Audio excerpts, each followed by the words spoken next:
تقرب الی اللہ کے دو مراحل بیان کیے اس حدیث میں. فرمایا وَمَا تَقَرَّبَ إِلَيَّ عَبْدِي بِشَيْءٍ أَحَبَّ إِلَيَّ مِمَّا افْتَرَضْتُهُ عَلَيْهِ.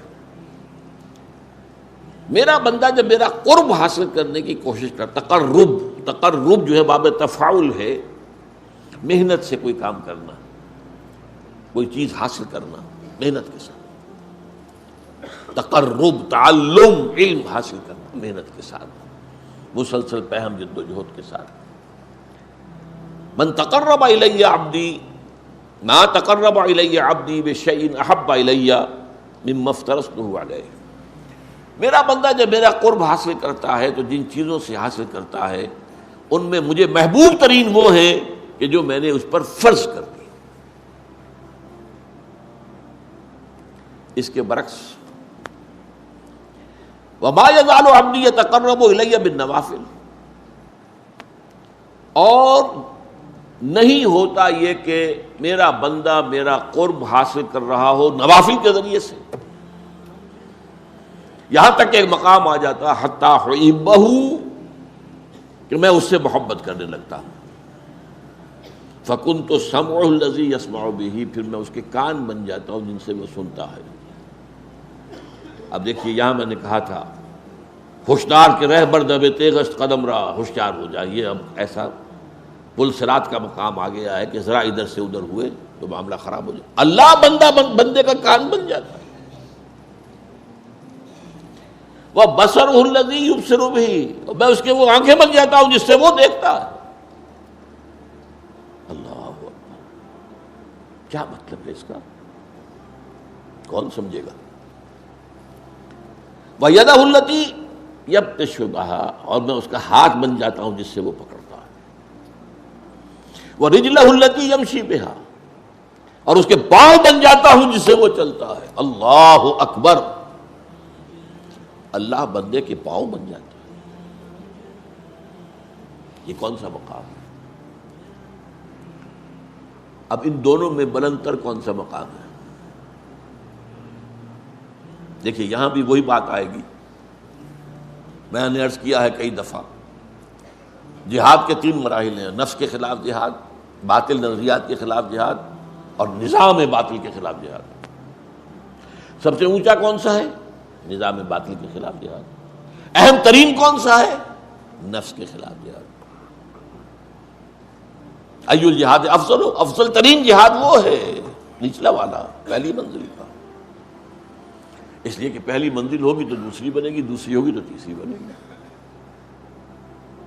اسی طرح یہاں پر بھی وہی، اب اس کو فوری کنٹراسٹ کہیے، تضاد نہیں، لیکن یہ کہ فوری طور پر ایک کنٹراسٹ تھا سامنے آتا. سب سے محبوب تو ہے فرائض کے ذریعے سے تقرب حاصل کرنا، محبوب وہ ہے. سب سے بلند یہ ہے. اب اس میں پہلی بات تو سمجھنے کی یہ ہے کہ اللہ سے تقرب کے معنی کیا ہے؟ کیا اللہ کہیں دور ہے؟ وہ سیڑھی چڑھ کے جانا پڑے گا اس کے پاس؟ یہ تو نہیں ہے. وہ تو میں نے آیت آپ کو سنا دی، سورہ قاف، وَلَقَدْ خَلَقْنَا الْإِنسَانَ وَنَعْلَمُ مَا تُوَسْوِسُ بِهِ نَفْسُهُ وَنَحْنُ أَقْرَبُ إِلَيْهِ مِنْ حَبْلِ الْوَرِيدِ. ہم نے ہی انسان کو پیدا کیا، ہمیں معلوم ہے اس کا نفس اندر سے کیا وسوسہ اندازی کرتا رہتا ہے. یہ نفس امارہ، ان النفس لامارۃ بالسوء، وی نو اٹ. ہم ہی نے بنایا نا، وہ ساری خواہشات ہم نے رکھی اس نفس کے اندر، وہ سارے اینیمل انسٹنکٹس ہم ہی نے رکھے ہیں نا اس کے اندر. وی نو اٹ. کیا گھڑی ساز کو پتہ نہ ہوگا گھڑی میں کون سے پردے ہیں؟ لیکن یہ کہ وَنَحْنُ أَقْرَبُ إِلَيْهِ مِنْ حَبْلِ الْوَرِيدِ، ہم اس سے قریب تر ہیں اس کی رگ جان سے بھی، سب سے بڑی جو رگ ہوتی ہے. تو اللہ تو اتنا قریب ہے، پھر تقرب کی کیا بات ہے؟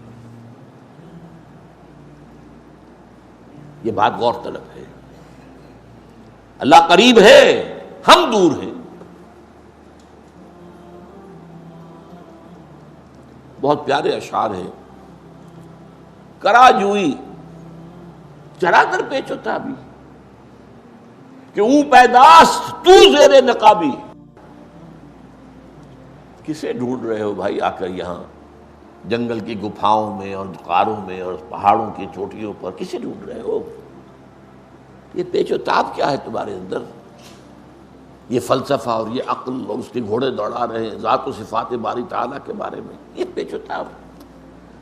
اسی کشمکش میں گزری میری زندگی کی راتیں، کبھی سوز و ساز رومی، کبھی پیچ و تاب رازی، یہ پیچ و تاب۔ اقبال نے اس حرف پیچا پیچ کہا ہے، فلسفہ، منطق۔ کرا جوئی چرا در پیچ و تابی، کرا کہرا چرا چہرا، یہ فارسی میں اس طرح شعری ضرورت کے تحت یوں بنتے الفاظ کہ تو پیدا کہ او پیداست تو زیر نقاب، وہ تو سامنے ہے، ظاہر ہے، پردہ تو تمہاری آنکھ پہ پڑا ہوا ہے، زیر نقاب تو تم ہو۔ یہی وجہ ہے جنہیں عام طور پہ داتا بخش کیا دیا جاتا ہے، شیخ عثمان بن علی الجلابی ثم حجویری ثم لاہوری، ان کی کتاب یہ تصوف کی بالکل ابتدائی کتابوں میں سے ہے، کشف المحجوب، بالکل ابتدائی، امہات الکتب میں سے تصوف۔ نام کیا ہے؟ کشف المحجوب۔ حجاب میں ہم آئے ہوئے ہیں، وہ تو ہے، ہر جگہ ہے، وہ معکم اینما کنتم، تم جہاں بھی ہوتے ہو تمہارے ساتھ ہوتا ہے۔ اب یہ پھر بڑا خطرناک مسئلہ، اس پہ بڑی بحثیں، کیا اللہ یہاں ہے؟ وہ تو کہہ رہا جہاں بھی تم ہوتے ہو میں ہوتا ہوں۔ اب اس میں ایک تعویل کی گئی، صفاتی طور پر ہوتا ہے کہ وہ ہماری ہر بات کو دیکھ رہا ہے، وہ کہیں دور بیٹھا ہوا، یہ ایک خاص تصور ہے جو اکثر کم سے کم جو بھی ذہن و فکر کی کوئی اونچی سطح رکھتے ہوں وہ اس کو قبول کرنے کو تیار نہیں ہے۔ اللہ کسی جگہ پر محدود ہے؟ نہیں۔ کیسے ہمارے ساتھ ہم نہیں جانتے، اس میں یہ ہے اصل میں جو بچانے والا راستہ ہے۔ اللہ دیکھتا ہے، کیسے دیکھتا ہے ہم نہیں جانتے۔ کیا اس کی آنکھیں اس طرح کی ہیں؟ کیا اسے بھی دیکھنے کے لیے روشنی کی ضرورت ہوتی ہے؟ یا نبی مصطفیٰ سید الانبیاء، یا نبی مصطفیٰ سید الانبیاء، یا نبی مصطفیٰ سید الانبیاء، یا نبی مصطفیٰ سید الانبیاء، ان کی چوکھٹے ہوتوں کا ساتھ۔ بہت سے جانور ہمیں معلوم ہے جو بغیر روشنی کے دیکھتے، اللہ کیسے دیکھتا ہم نہیں جانتے۔ وہ سنتا ہے، یہ جانتے ہیں ہم، کیسے سنتا ہم نہیں جانتے۔ وہ ہمارے ساتھ ہے، اس میں کوئی شک نہیں، کیسے ہے یہ ہم نہیں جانتے۔ اس کیسے کی کھود کرید میں جب پڑے تو وحدت الوجود نکل آیا، وحدت الشہود نکل آیا، وہ فلسفے بڑے بڑے نکل آئے، وہ عقل و خرد کی بڑی اونچی منزلوں پر جا کر آدمی کی کچھ سمجھ میں تو آ سکتے ہیں، ورنہ اسی میں کفر ہے۔ اس کا ہر چیز اللہ ہے، اس کا مطلب ہے اس میں سے وہی پھر ہماؤس نکل آیا۔ یہ سارے فلسفے انسانوں نے اسی سوچ میں تو نکالے ہیں۔ لیکن یہ کہ میں نے کہا تھا نا کہ ہوشدار کے رہبر دب تیغست قدم راہ، تو اس اعتبار سے تقرب کا مفہوم کیا ہے کہ اللہ کی طرف باطنی طور پر بڑھنا، اور بڑھنے کے لیے کہیں دور جانے کی ضرورت نہیں ہے، اپنے ہی اندر۔ وہ جو میں نے بارہا آپ کو سنایا ہے شعر عبد القادر بیدل کا، ستم است گر ہوست کشت کے بسیر سر و تمن درا، تجھے اونچا کم نہ دمی دئی درے دل کشا بچمن درا۔ بڑے ستم کی بات ہے کہ تمہاری خواہش نفس تمہیں کہے چلو بھائی ذرا باغ میں جا کے دیکھو، سر و سمن کی سیر کرو، دیکھو کیسے اچھے اچھے پھول ہیں، کیسا سبزہ ہے۔ ارے تم خود گنچے سے کم دمکتے ہوئے نہیں ہو، تم تو اللہ کی تخلیق کا کلائمیکس ہو۔ ذرا کبھی اپنے دل کے دروازے کھولو، اندر کا جو باغ ہے کبھی اس میں داخل ہو کر سیر کرو، کہ اپنے من میں ڈوب کر پا جا سراغ زندگی۔ تو وہ تو ہے، وہ کہیں دور نہیں ہے،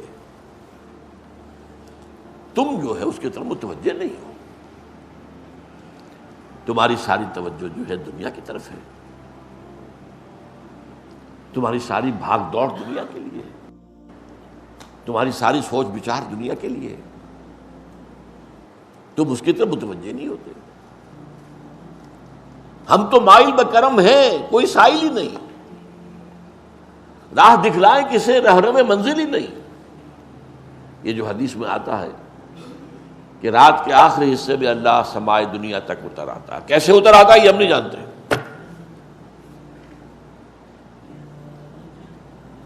قیامت کے دن اللہ اس زمین پر نزول فرمائے گا، وجاء ربک والملک صفا صفا، میدان قیامت اسی زمین پر ہوگا، قصہ زمین برسر زمین طے ہوں گے، اللہ آئے گا۔ وَيَحْمِلُ عَرْشَ رَبِّكَ يَوْمَئِذٍ ثَمَانِيَةٌ، 8 فرشتے اللہ کے عرش کو تھامے ہوئے ہوں گے اور وہ نزول فرمائے گا۔ پھر وہ عدالت خداوندی لگے گی، حساب کتاب ہوگا، کیسے ہم نہیں جانتے۔ اس اعتبار سے تم اصل میں اپنے باطن میں جھانکو۔ باطن میں کیا ہے؟ اب وہ بات جڑ جائے گی، وہ جو شروع کی بات تھی، دل کی گہرائیوں میں روح ہے، اور روح اس کا تعلق اللہ کی ذات کے ساتھ ہے۔ روح کی طرف توجہ نہیں تمہاری، تمہارا سارا توجہ ہے وہ جسد مادی کی طرف ہے، اس کے تقاضوں کی طرف ہے، اس کی ضروریات کی طرف ہے، اسی میں مصروف ہے۔